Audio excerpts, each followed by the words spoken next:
Ini ada ininya Pak Karno, tanda tangannya. Ini.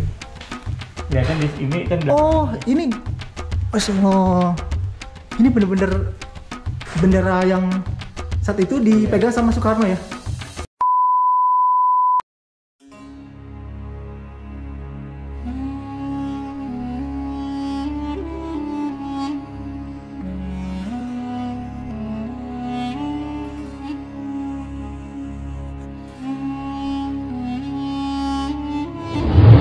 Assalamualaikum warahmatullahi wabarakatuh. Teman-teman, sekarang saya berada di Pondok Pesantren Dzikir Al-Fat, berada di Sukabumi. Kebetulan di sini ada museum namanya Museum Prabu Siliwangi. Kita lihat ya seperti apa museumnya.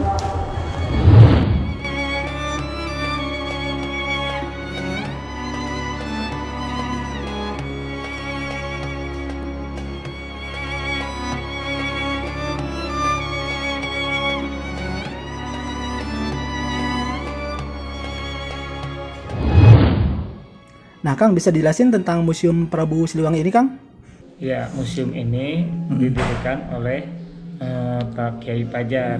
Namanya dengan gelarnya Profesor Dr. Kiai Haji Muhammad Pajar Laksana. Nah, kebetulan beliau ini ada nasab kepada Prabu Siliwangi. Oh, langsung berarti ya? Iya, yaitu keturunan ke-17. Keturunan dari Prabu ke-17. Siliwangi. Masya Allah. Berarti ke-15 dari Sunan Gunung Jati. Karena beliau ke Cirebon, ke Sunan Gunung Jati. Mohon. Gitu. Makanya salah satu ini termotivasi untuk mendirikan museum. Nah, sebelum mendirikan museum, mendirikan dulu yang namanya pesantren Dzikir Al-Fat. Jadi duluan pesantren atau Ya, museum? Duluan pesantren. Oh, duluan pesantren. Pesantren berdiri tahun 2010. Nah, terus kalau ininya museumnya? Metode dakwah yang dikembangkan di pesantren dengan seni budaya. Nah, seni budaya mengikuti metodenya para wali. Nah, seni budaya otomatis untuk penunjang mendirikanlah museum, karena beliau kan mendapatkan punya beberapa warisan dari peninggalan karuhun. Jadi kalau berbicara tentang koleksi, alhamdulillah di sini banyaklah, dari mulai prasejarah sampai dengan kemerdekaan. Jadi ini koleksi pribadi? Koleksi pribadi. Atau ada juga kali ya? Dan alhamdulillah beriring dengan waktu kita keliling Jawa Barat sampai ke Jawa. Ada hasil temuan, ada yang hibah juga, pemberian dari orang-orang. Oh, jadi dikumpulkan di sini. Ya, sambil jalan. Oh, boleh. Sebelum ke koleksi, ada beberapa yang ingin saya sampaikan terkait dengan museum ini. Alhamdulillah museum ini telah mendapatkan nomor NPNM. NPNM itu nomor pokok nasional museum. Jadi keberadaannya telah diakui oleh negara. Secara hukum diakui. Masya Allah. Di bawah Yayasan Museum Prabu Siliwangi dengan akte notarisnya nomor 5 tahun 2019. Jadi museum berdiri tahun 2010. Nah, itu kita masih bergabung dengan lembaga pendidikan, ikut dengan Yayasan Pendidikan. Tahun 2011 dipecah oleh Pak Kiai, kita mendirikan yayasan tersendiri, menjadi yayasannya Yayasan Yamus Prasi disingkatnya. Gitu. Nah, apa aja sih yang ada di museum ini? Koleksinya ada 2 jenis ya. Yang pertama yaitu berupa yang disebut warisan budaya tak benda.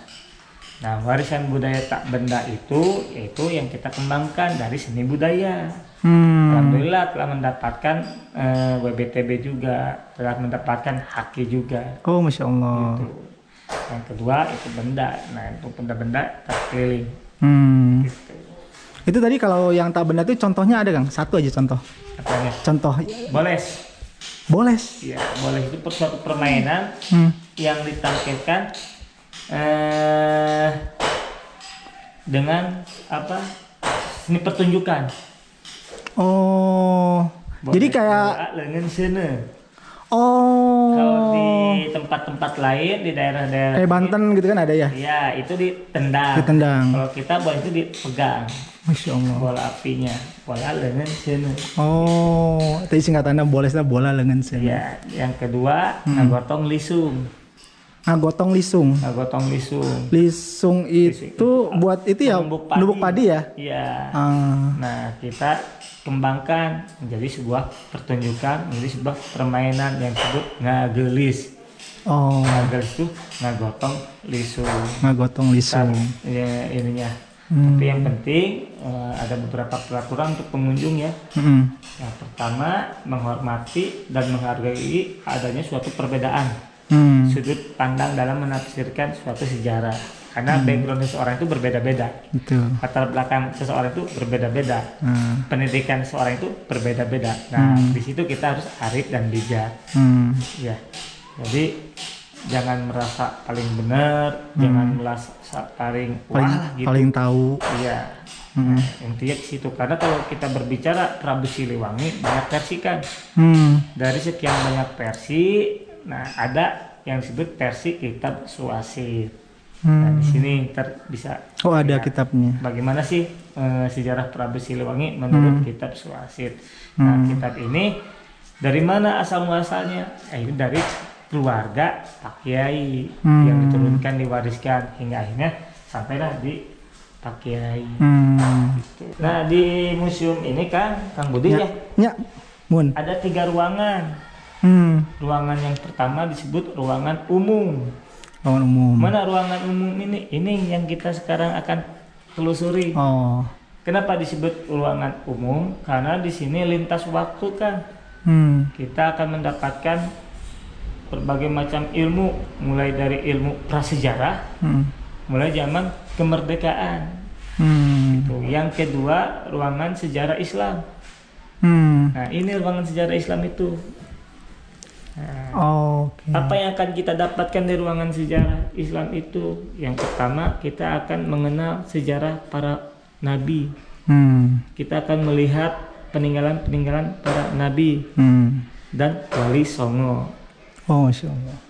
Yang ketiga, ruangan Prabu Siliwangi. Nah, sejarah Sundanya. Di situ kita akan berbicara tentang sejarah Prabu Siliwangi, sejarah Raden Kian Santang, sejarah Syekh Kuro, sekilas tentang sejarahnya Haja Subang Larang, tokoh-tokoh Sunda itu masing-masing tokoh itu punya cerita masing-masing. Gitu. Dan kita akan melihat berbagai macam bentuk rupa kujang. Kita akan melihat peninggalan-peninggalan tentang kerajaan Pakuan Pajajaran. Nah, di sini yang pertama kali datang ya, berarti kita langsung disambut sama ruangan umum. Iya, ruangan umum. Di sini ada benda-benda budaya. Benda budaya yaitu kita ngelihat di sini ada lisung kan. Nah, lisung. Wah, ini khas banget nih.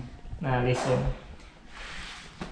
Ini ada berbagai banyak lisung, tapi cuma 3 yang memiliki nilai sejarah. Historinya. Yang punya nilai histori. Kalau kita sebutnya lisung pusaka. Kenapa disebut lisung pusaka? Karena ini yang menciptakan, yang menginspirasi kita untuk melahirkan seni budaya tadi. Nah, di sini ada yang namanya lisung Nicentrik. Nah, ini lisung Nicentrik. Iya, kenapa disebut lisung Nicentrik? Karena ini yang dulu yang punyanya Nicentrik. Oh, namanya? Iya, yang punya lisung ini Nicentrik. Ini zaman Pajajaran. Masya Allah, berarti umurnya? Iya, umur abad 13. Iya, 13-14. Ini ada 3 lubang, Kang. 1, 2, maaf ya. 3. Nah, yang kedua lisung Kitupang, suaminya. Ini yang tadi Nicentrik. Yang kedua Kitupang, istrinya. Ya, ini Kitupang. Nah, ini 1, 2, 3. Tapi ini sudah dimodif. Ini yang tadinya buat pertunjukan budaya. Iya. Masya Allah. Ini 1, 2, 3. Nih ada legendanya kan. Lisung ini ada legendanya. Dulu ketika era Pajajaran ada gerombolan kan. Gerombolan ini yang disebut dari pasukan Mongol Pati. Sisa-sisa dari Kublai Khan yang mau menyerang Pulau Jawa dulu itu. Oh, wah terkenal tuh Mongol. Iya, disebut Mongol Pati. Ini sisa-sisa gerombolan, menjadi gerombolan. Karena ketika beliau dibantai oleh Prabu Brawijaya, lalu lari ke Sunda. Di Sunda menjadi gerombolan. Nah, ketika menjadi gerombolan, ada dua kesepuhan yang namanya Nyi Cetik dan Ki Tupang melaporkan ke sang raja, ke Sri Baduga Maharaja Prabu Siliwangi. Nah, melaporkan ya intinya untuk ingin dibereskan gitu. Lalu oleh Prabu Siliwangi dikirimlah pasukan untuk membasmi ini. Nah, ketika dikirim pasukan, kedua kesepuhan ini ikut membantu untuk membereskan itu. Maka dua kesepuhan ini naik ke Lisung. Naik ke Lisung. Tapi mohon maaf nih, naik ke Lisung tidak. Nah, naik ke Lisung. Silakan. Lalu dikeprak kan. Lalu terbang. Masya Allah. Waduh, merinding. Terbang. Lalu dengan pasangannya ini diginiin. Jadi mukul. Yang dipukul tuh? Itu. Ini terbang, jadi ngamuk. Kan, ini terbang. Jadi ibarat kayak perang tuh naik kuda, ini naik Lisung. Iya. Gitu. Hingga akhirnya bereslah itu semua. Lalu Prabu Siliwangi, seorang raja yang bijaksana, memberikan penghargaan kepada dua kesepuhan ini karena telah membantu. Penghargaannya apa? Membuat Lisung batu. Lisung dari batu. Maung. Lisung Maung. Nah, ini lisungnya. Ini Lisung Maung. Ini dari batu. Batu kan. Lisung Maung. Merinding. Nah, ini oleh Prabu Siliwangi dikasih filosofi. Ini kepala lisung, ini badan, ini buntut. Filosofinya apa? Lahirlah ini. Liang yang depan disebut Liang Batara Sungki. Batara Sungki itu kekuatan dari seorang pemimpin. Liang yang tengah disebut Liang Sang Hyang Agung, kekuatan dari Yang Maha Agung, Allah Azza wa Jalla. Liang yang belakang disebut Liang Panjana, kekuatan dari rakyat. Yang depan disimbolkan kepalanya, yang belakang disimbolkan buntutnya. Liang Sang Hyang Agung disimbolkan ini yang besar. Wah, Masya Allah. Gitu kan. Nah, lisung ini bentuknya seperti perahu. Ya. Ini kan perahu nih. Ya, betul. Melambangkan apa? Melambangkan kehidupan.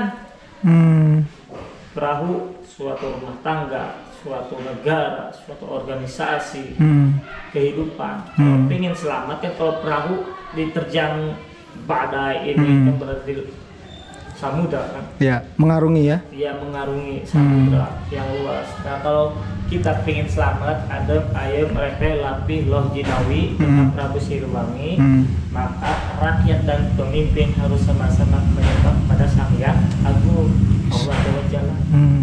Nah, dari situ, dari cerita itu, kita ada ilmu yang namanya ATM, amati, tiru, modifikasi. Gak mungkin kan sekarang ngapu. Ya, akhirnya digotong. Ya kan? Akhirnya digotong. Nah, digotong oleh 4 orang. 4 orang melambangkan 4 pilar kebangsaan. Pancasila, NKRI, dan Bhinneka Tunggal Ika. UUD 45. UUD 45. Itu filosofi. Masya Allah. Dalam banget nih filosofinya. Nah, barusan kita berbicara tentang lisung, seni pertunjukan lisung. Sekarang ada boles kan? Oh, ini dia tadi boles Iya, ya. boles. Tadi bola, lengan, sene. Oh, ini boles. Ini bolanya berarti dari kelapa. Kelapa. Ah. Lalu direndam atau dikasih minyak. Lalu dibakar, hasilnya ini. Nah, ini contoh-contohnya. Wah, Masya Allah. Ini permainannya boleh diikutin oleh semua, maaf, kalau di sini berarti santri ya? Iya. Atau harus ada kriteria sendiri? Sudah menjadi olahraga yang dipertandingkan oleh Formi. Oh, iya. Khusus Jawa Barat atau hanya Sukabumi? Nasional. Nasional? Masya Allah, saya yang berarti yang sekarang kudet.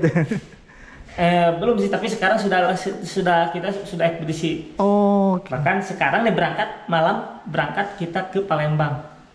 Oh, pertandingan ini? Iya, memperkenalkan. Oh, dalam rangka memperkenalkan. Membawa nama Jawa Barat. Kang, ini kan nggak biasa ya? Iya. Megang api. Iya. Artinya semua orang bisa atau harus ada syarat-syarat tersendiri? Semua orang bisa. Semua orang bisa. Iya. Oh. Apakah panas? Panas, kalau api panas. Iya, jelas. Tapi kita pakai trik. Oh. Ya. Ini panas, pindahin ke sini, pindahin ini. Pakai trik juga. Dan kita pun pakai yang namanya obat herbal, obat anti panas. Oh, diolesin dulu. Intinya kita harus safety lah. Betul. Gitu. Tapi karena kita terlatih, karena kita sudah terbiasa, hingga ketika api dipegang kita tahan lama. Kalau terlatih kan, sudah terbiasa tahan lama. Lalu kita berdoa juga kepada Allah. Dengan wasilahnya kan Nabi Ibrahim ketika dibakar tidak panas. Iya. Ya gitu. Kita pun ke situ. Lalu kata Rasulullah, orang yang mengucapkan la ilaha illallah, insya Allah tidak akan terkena api neraka, apalagi di dunia. Nah di situ kan, mereka timbul keyakinan. Maka ini juga jadi mental, jadi filosofinya juga ya. Iya. Masya Allah. Di sini kan. Ya. Kalau di sini ini tipe arca-arca Polinesia. Ini masih masih umum ya? Ini masih ruang umum ya? Oh, ya umum. Kenapa disebut umum? Karena di sini berbicaranya luas ya? Iya, mulai dari prasejarah. Iya. Berusaha dari seni budaya. Ini sekarang prasejarah. Ini arca-arca Polinesia, bentuk-bentuk arca-arca Polinesia. Masya Allah. Yang usianya kalau Polinesia itu sebelum Masehi. Oh, iya. Sebelum Masehi. Sekarang kita kaji melalui sejarah Islam. Kang, ini punten berarti ini ngumpulinya gimana ini? Ini pasti benda langka, Iya, pasti kan? langka. Itu berarti keliling Indonesia? Keliling, Masya Allah. Jalanan dari tahun 96 saya yang ikut. Masya Allah. Ini dalam kajian Islam ya. Kaum yang pertama kali yang bisa mengukir di batu itu kaum apa? Yaitu kaum Nabi Saleh, kaum Ad, kaum Samud yang bisa mengukir di batu itu. Berarti mereka mempunyai teknologi yang sangat hebat. Ya. Itu yang di kalau di arti di Yordania ya? Iya. Jordan ya? Iya. Tapi yang disayangkan mereka bodoh dari segi akhlak. Nah, dari seni mungkin maju ya? Iya, dari seni, dari teknologi mereka maju. Tapi bodoh dari segi akhlak. Iya, kenapa bodohnya? Ya, ciptaan mereka sembah. Kan gitu ya? Iya. Jadi intinya ke situ. Maka dalam Quran, aku buki ham wal gaun. Apa yang kamu sembah semuanya akan dimasukkan ke dalam api neraka.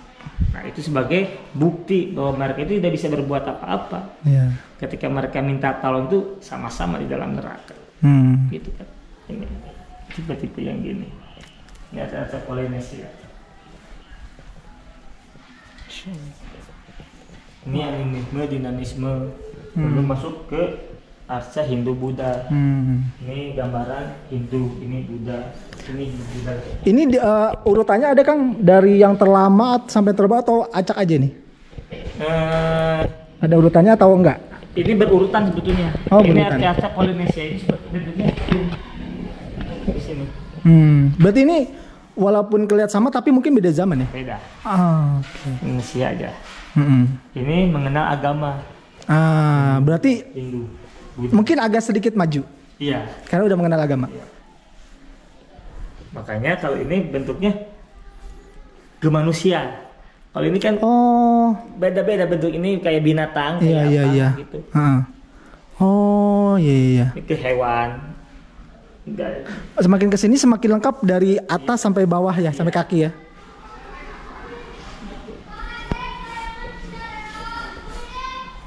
Kita pun ada peradaban Jepang. Arca-arca peradaban Jepang. Jepang tuh artinya waktu Jepang kesini?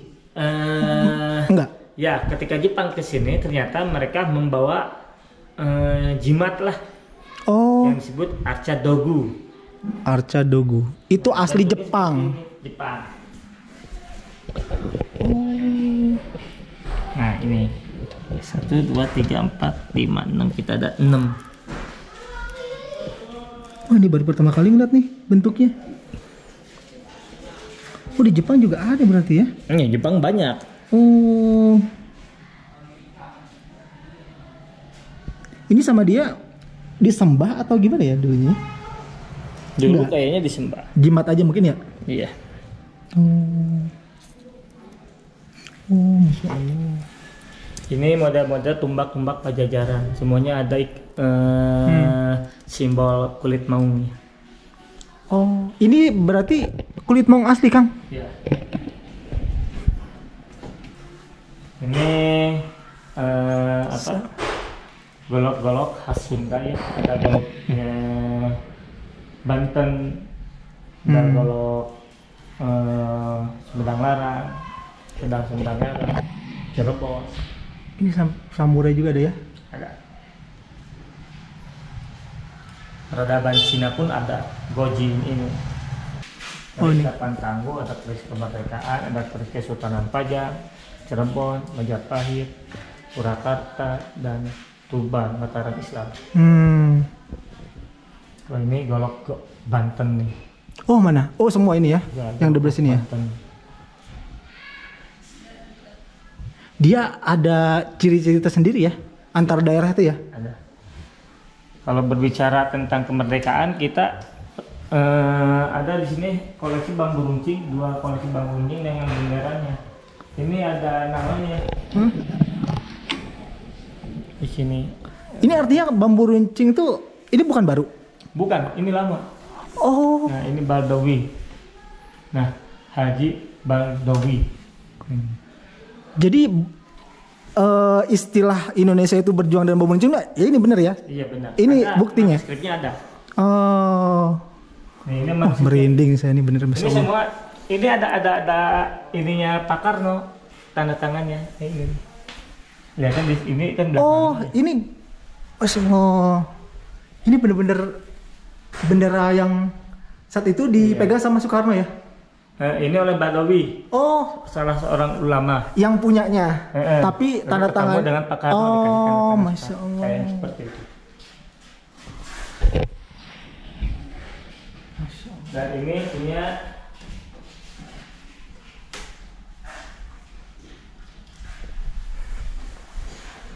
sama ini juga ada.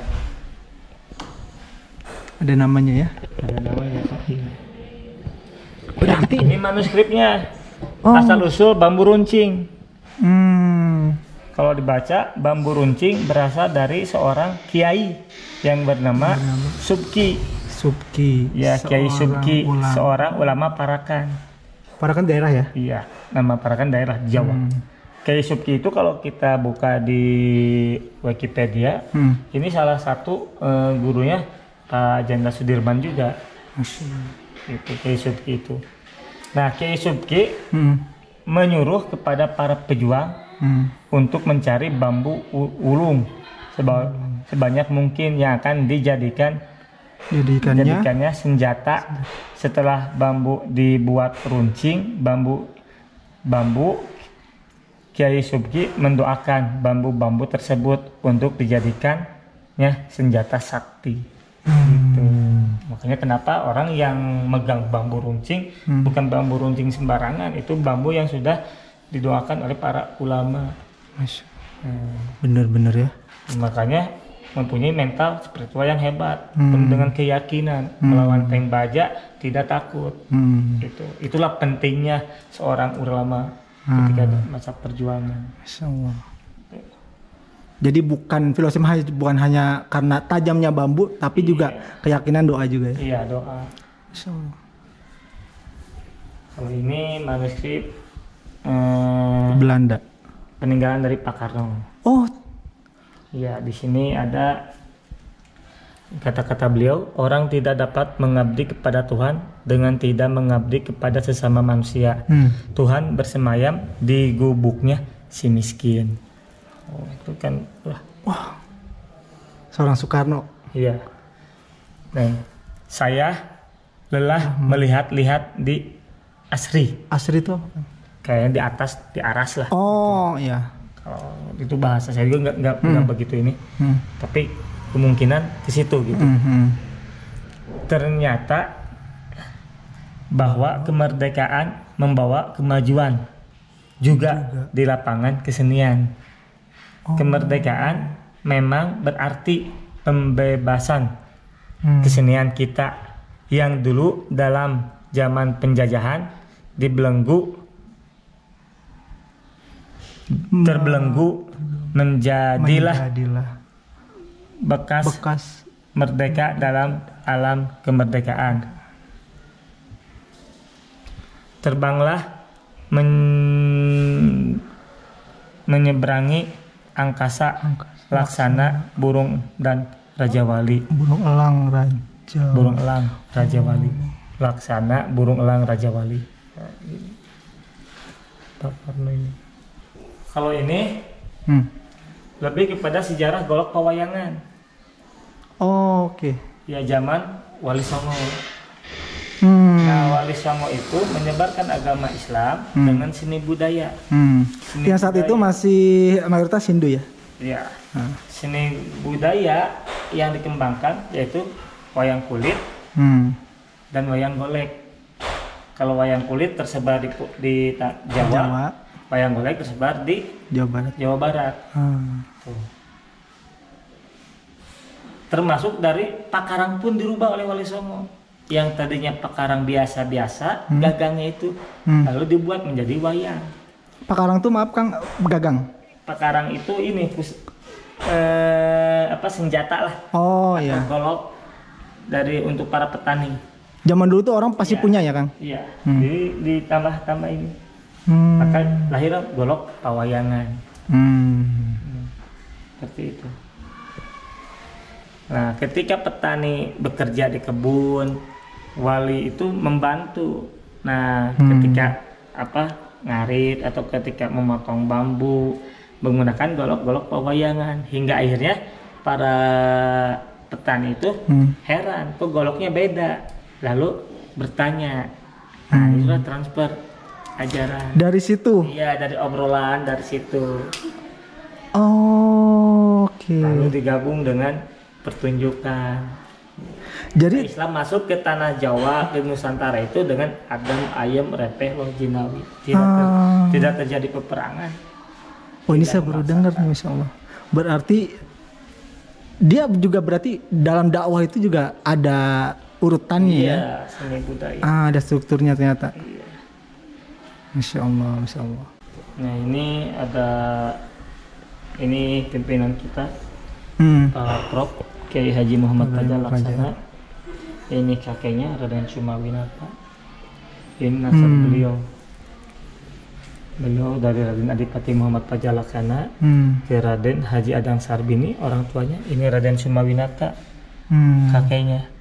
Lalu naik ke Raden Ateng Kastar, Raden Ahmad, Raden Ishak, Raden Kojong, Tajul Arifin, Pangeran Sagiri, Sultan Agung Tirtayasa, lalu kepada Sultan Maulana Hasanuddin ke Banten, Banten. lalu ke Syekh Maulana Syarif Hidayatullah ke Cirebon, lalu ke Dewi Rara Santang, cucu anak dari Prabu Siliwangi, Raden Kian Santang ya kalau Iya. kita sebutnya.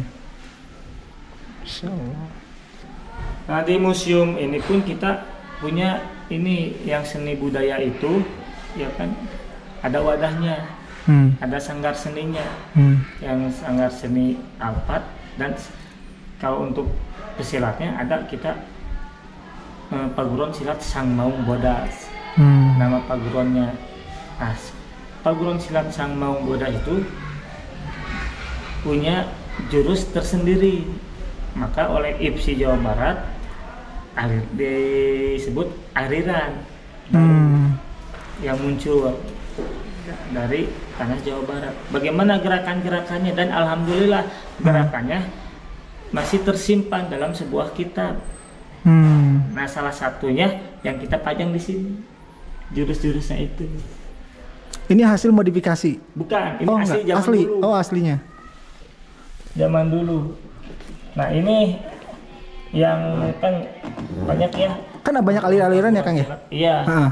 Nah itu yang kita sayangkan kan, kemudian kayak keliling ke ini, jurus-jurus orang dulu yang itu sudah tidak ada. Sudah Yang tidak asli, yang original. Iya. Rata-rata berarti ada Ya, modifikasi. yang salah satu yang masih menyimpan Pak Kiai. Oh. Ini ketika kebetulan kan Jawa pencaksilat sudah menjadi warisan budaya tak benda oleh UNESCO. Betul. Maka otomatis akan banyak orang yang datang ke sini, yang datang ke Nusantara, ke Indonesia untuk melakukan penelitian, bertanyakan apakah benar ini warisan dari dulu. Nah, kita lemah di situ. Ibaratnya bukti ya. Ya, untuk Bukti memaknai. otentik. Makanya alhamdulillah dengan adanya ini mewakili sebagian. Ya, Itu jurusnya ada ini. Jelaskannya. Ini artinya gambarnya pun gambar zaman dulu ya ini ya? Iya. Jurus Maung Kebet. Nah, ini pusakanya ini namanya golok kala petok. Nah, pusaka golok kala petok. Nah, Ini Kang, punten, ini emang bentuknya gini ya? Iya. Oh. Ini ada filosofinya. Golok itu ini melambangkan lam alif. Lam. Nah, lam alif. Oh iya. Nah, ini melambangkan asma Allah sebetulnya. Ini ada gerigi itu asma Allah. Nah, ketika ini kalau permainan golok kala petok mainnya bukan seperti ini, megangnya. Tapi gini. Oh iya. Kalau gini kan buat baca orang. Kalau gini enggak. Iya. Gini. Ini masuk ke sini. Dan biasa juga untuk ini ya, untuk apa, mempertahankan diri ya? Iya, untuk mendekatkan diri kepada Allah. Oh. Makanya masuknya ke sini. Ini kan tajam. Ini nggak mungkin masuk. Ini kan takut melukai. Ya. Intinya ini filosofinya membelah dada kita Ya. untuk menerima ajaran Islam. Buka dadanya, masukin la ilaha illallah, dzikir. Oh. Makanya ada namanya ilmu dan pusaka golok kala petok. Nah ini golok artinya senjata, kala artinya ilmu, dan petok artinya dekat. Kalau digabung, ilmu dan senjata yang mendekatkan diri kepada Allah. Gitu. Makanya ini ada. Ini ketika main di sini, kita ini kalau ke sini tidak akan terluka. Tidak akan melukai. Makanya dibuat itu ya. Iya, nggak tajam nggak ini. tajam. Allah itu Maha Rahman Rahim. Penyayang dan pengasih. Masya Allah.